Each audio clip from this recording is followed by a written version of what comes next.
How you doing? This is Sean McVeigh with Sean's Outdoor Adventures, and I've had a few of my friends and people I know ask me to do a behind-the-scenes episode from my hunting season this past year. So there was so much that went on, I'm just going to throw a few pieces out there, and even just those few pieces is going to make this a long episode. So let me go ahead and get started.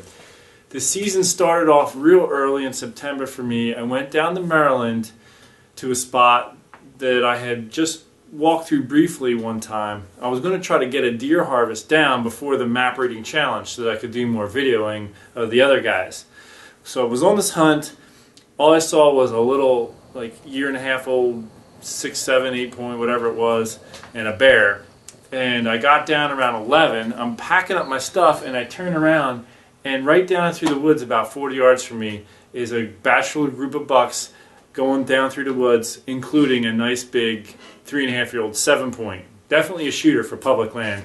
And it actually was a lot like, this is my 8-pointer I shot in 2014. So he was a 7 point, just missing a time, but it was a lot like this rack right here. And you know, so they're like 40 yards away. I just got my tree stand on my back and everything, and my bow's on the ground, and I'm like scrambling. I start trying to get my video camera out, my bow ready, and I tried to loop around in front of him, but I never saw him again. Oh, I guess I should throw this in there too before I get, because you're probably curious of what's going on here. I'm in the process of mounting my deer that I got in PA this year. And this is just where I happen to have it set up, so I figured I'd just film it here. I still got to do all the finished work with the painting and everything, so it's still a work in progress. And I mentioned in another video, I'm going to maybe do a video on that when it's all done. Anyway, the next big behind-the-scenes thing that went on is for the map reading challenge, Andrew Penzie was going to try to pull a prank on us. Because, you know, being that there was a lot of black bears in the area we were hunting, it had a couple of guys a little bit nervous. And so Andrew decided he was going to do a little prank. Here's a little footage of Andrew on the way to the map reading challenge.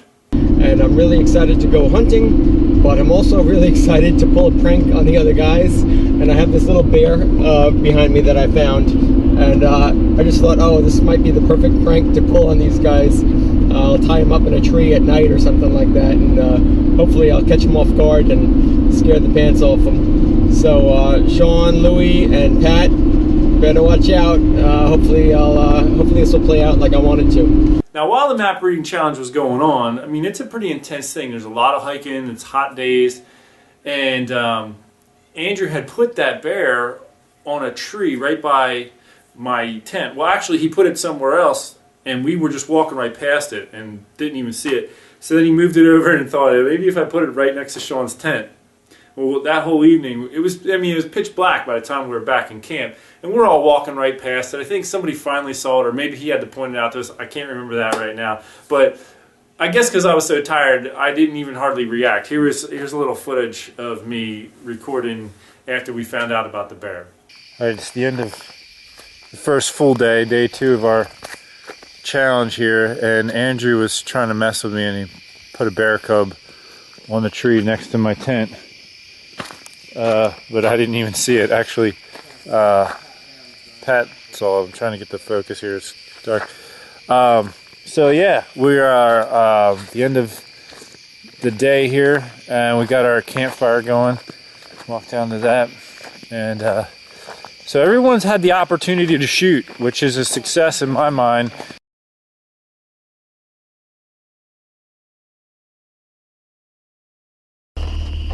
I just had the scare of my life. That bear was a few hundred pounds, and I was getting cocky from the other 4 bear I had. They all ran away from me. So when this guy came by, I was like, hey bear, get out of here. Nope. He took a couple steps, but then turned and he was sizing me up. He was like, I don't know, I think I could take you. And he could have. Woo! And I was making noise, shining my flashlight. He just kept looking at me. He actually took a couple steps towards me. And then I'm like, oh no, where's the bear spray? It was craziness. So I just kind of tried to back out of there, make a lot of noise, but he watched me the whole time. He took a couple more steps, and I was like, oh no, this doesn't look good. I really started freaking out. So I learned a valuable lesson. don't mess with Mother Nature. Bears are strong and they're big. This is their woods, not ours. So thank you, God. I think I had a little guardian angel on my shoulder on that one. So I'm going to get out of here before another one comes. You may have noticed that I didn't actually produce an episode on me for the map reading challenge, and that's because I didn't end up harvesting anything, so I just didn't bother making an episode. I had an opportunity at a doe. I had deer right underneath me the first night, but the fawn still had spots, so I elected to pass on them. And I saw my share of bear too during the map reading challenge.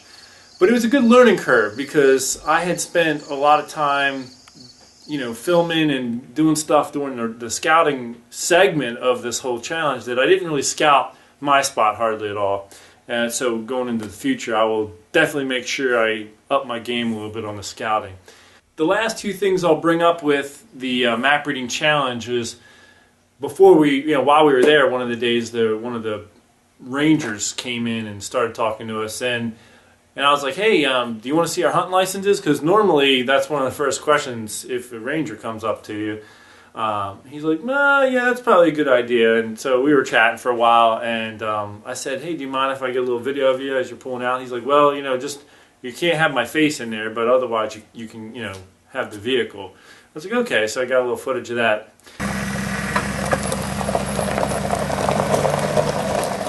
And the last thing, I forget which guy it was, but somebody came across somebody on a four-wheeler, like an older guy, and the guy's like, when he found out we were hunting, he's like, you guys are nuts, with all the timber rattlers out there and everything else. I mean, so it's kind of a dangerous situation. Timber rattlers, which I had warned the guys about, and the bears. So, but thanks be to God, we were all safe. Aside from Maryland, I also did a little bit of hunting in New York this year. And the funny thing with New York is, before the season, I actually went up and put up 2 trail cameras and let them run for the whole summer. And I actually had a huge scare because this past year, these 2 guys escaped from prison in New York. And so they're running all across the state of New York, and there's people out looking for them all over the place, going through the woods. And, there's all this stuff going on. And then there started to be reports of them being seen in the area where I had the trail cameras, where I do a lot of hunting. And so I was just thinking, man, my cameras are going to get stolen because there's going to be all these dogs and people going through the woods doing like a man search. And so I'm like kind of freaking out a little bit. But they ended up catching the guys way on the other side, like much more north in New York than where my cameras were. I go up to get my cameras finally, and I was a bit disappointed. The one died like almost right away, so I hardly had any pictures on it. If you run trail cameras, it's exciting to go pick up that camera because you're like, oh man, I can't wait to see what I got on there. So the camera thing was a big disappointment, and that was just a foreshadowing of the rest of the season for me in New York. Wow. So the spot that I had been looking forward to hunting all year, I did not hunt it this morning because I was talking to my friend that lives up here, and he said they're doing a whole bunch of logging in this area, which surprised me, and I can actually hear the trucks going way back in there. But I just got down from where I was hunting this morning and walked. It's about, close to a half mile from where I was set up. And the tree that I was planning to get in is still there. But let me just show you this spot that I had my trail camera set up this year and what it looks like now.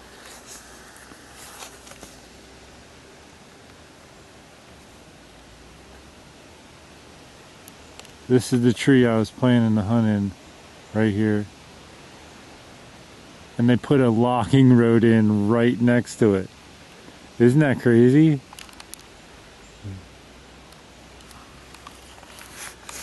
Well, there's deer tracks in the mud, so I know the deer still walk through here, but it's all messed up in here. Like actually one of the main trails where I got all the trail camera pictures from was coming from like this direction, and there's a big dirt pile there now kind of blocking off that trailhead. There's no deer tracks moving in that direction anymore. Crazy. So I was planning to do really well in New York this year. That's why I was like, I'm going to run cameras and all this.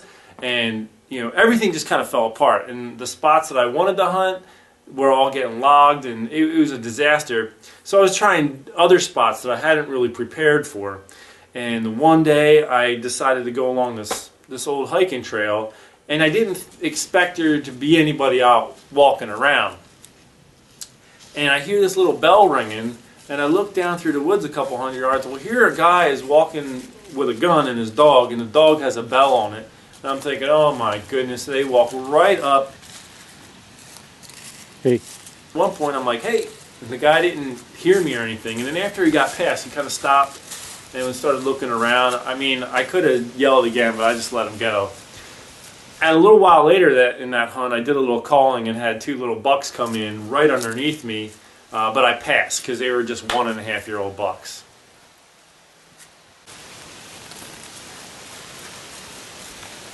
The only other hunt, I mean, I did a couple other hunts in New York, and I had this guy invite me up to his property. So I had like one chance to get up there, and I was trying to get up there in time to sit for a couple hours. And I'm driving, following the GPS, and I get to the road is completely closed. So I have to like find another route.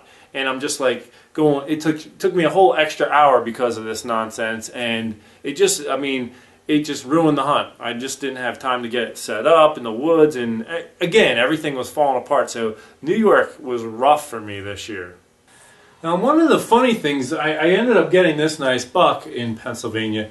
But in the season leading up to that, I first had this encounter where I did a little grunting one morning, and then I heard a bunch of chipmunks go crazy. So I quick stood up because I knew something was going on. When chipmunks just start sounding off, you know, they're alerted to something. So I get up, I grab my bow, and I'm standing there, and next thing I know, I hear a twig snap over to my side, and look over, and there's this 7-point kind of trotting by. And I only saw like a side view, and you know, when I saw it, I thought he was maybe a 2.5-year-old, and I was like, I'm just going to pass because it was still kind of early in the season, and I let him go.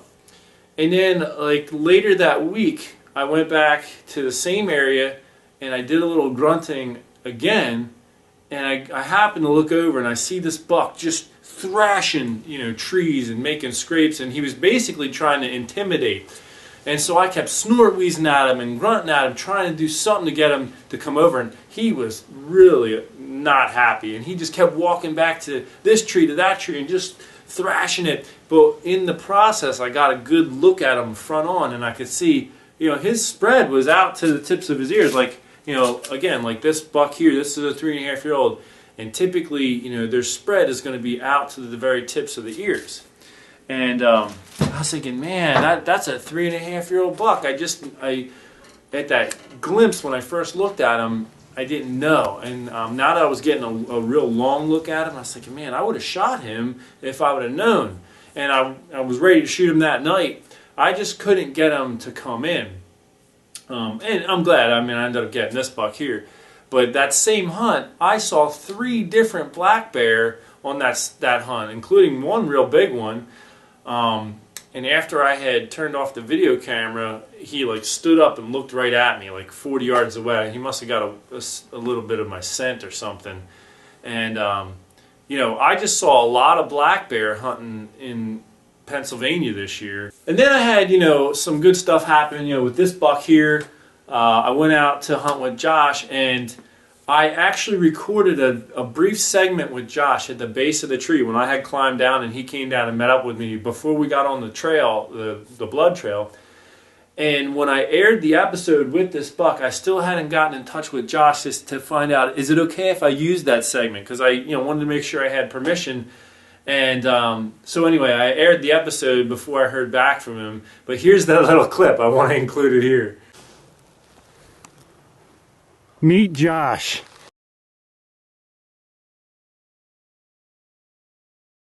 Josh is the one I've been telling you about. And I just smoked a big one, dude. Here, let me show you the footage. Next is a very special treat for a superfan. Alright, so there goes somebody's car alarm. Alright. I am meeting up with Joe, who is one of the super fans for this year. Actually, him and his family. I actually came to Ithaca, this area of New York today, specifically to meet up with him so I could tell him that he's one of the super fans. So hopefully he lets me video him and his family. I was actually about to start recording a segment with Joe in the restaurant explaining what I was doing there, and then the waitress showed up to take our order, which cut me short, and I never got back around to doing it. Oh, I'll just wait. One last funny thing about that whole situation was that Joe's daughter was there, and she watches my YouTube shows with Joe on the television. And so when he talked to her about it afterwards, saying, did you recognize who that was? And he said, that was Sean McVay from Sean's Outdoor Adventures. She was like, he's real? In the sense that, you know, cartoon figures aren't necessarily real, and then TV figures maybe aren't always necessarily real. So it was just really funny how that came out. All right, now I want to bring this little behind the scenes to a close with two of the guys from the Map Reading Challenge and I were going to meet up in Maryland to do a rut hunt. And Andrew Penzie, coming from New York, you know, we were talking about it, and one of the ways he can go to get to Maryland is actually kind of right by where I live. So in our discussion, he's like, well, I'll pick you up on the way, you know. And I was concerned if we were going to be able to fit all his stuff and all my stuff in his vehicle for the trip. So here's a little footage of me waiting for him and then him showing up.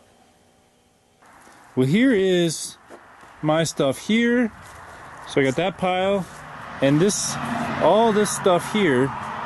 Tree stands, deer cart, all this, that's all my stuff right there.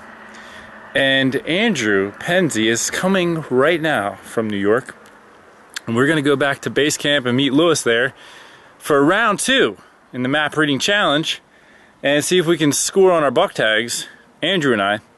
Lewis already filled his, and man, I don't know, we might be driving separately because this just might not all fit in his car. You saw 3. Yeah, just right up the road. We could just stay here and shoot them. Yeah. What's up, man? Lamar, how's it going? All right, straight from work. Yeah, yeah, I know. Still got the work garb on. So we've managed to fit everything. Tight squeeze. It was tight. Like it goes way back there. I don't know if you can see, but. Yeah, good thing Andrew has this car. Yeah. And we've actually been on the road for over an hour now, or so, or maybe about an hour. Well, we've been talking too much, and I'm just like, let me get a quick blurb here. So we're ready. We're going to hopefully see some deer movement tomorrow, particularly bucks, and God willing, we will.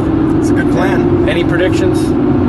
You had a prediction last time. I didn't know. Yeah. All right. Well, let's predict buck tomorrow. Oh, okay. I like that idea. I mean, that'd be nice, but what the heck? Might as well. Yeah. So we'll see what happens. Stay tuned. So we had a lot of fun on that trip. None of us ended up getting anything. There was a lot more hunting pressure than any of us really expected. There was tons of turkey hunters out, and so the deer were just in kind of a lockdown mode. They just weren't moving. Okay, I actually forgot to record this to tell you. When we were down for the rut hunt down there in Maryland, the last night we were there, we decided to go into town to get like a real nice sit-down, juicy hamburger. And when we got to town, we were driving around, we weren't sure where to go, and we see a Burger King, and we're like, nah, we want something nicer than that. You know? So we pull into the parking lot, and we're looking on our phones, searching around, and Andrew gets out and goes up to this lady sitting in her car and says, excuse me, do you know anywhere around here where you could sit down and get a real nice burger? She's like, why, yes, I do know a place, and you can get fries and drinks and all kinds of stuff. It's called Burger King, and you're already there. So we got a good laugh out of that. Anyway, so it was a great season, a good year. I appreciate all of you who tuned in and watched, and I'm looking forward to see what happens next year. I hope you'll tune in to see what happens then. Until then, take care, and God bless.